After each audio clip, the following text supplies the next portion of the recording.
Welcome to Man Does Tech, where I solve the problems you didn't even know you had.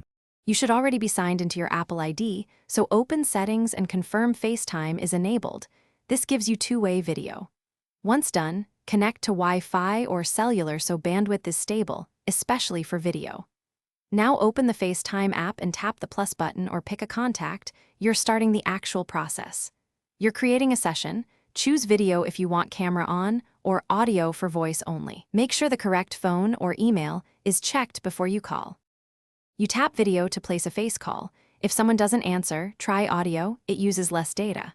While connected, switch between front and rear cameras with the flip icon. This helps show objects or yourself. Use mute to silence your mic and speaker to route audio.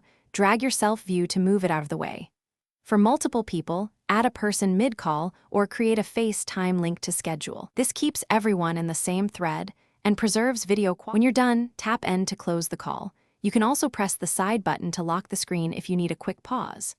Save a live photo during the call if the other person permits, or take a screenshot. Make sure you have storage space.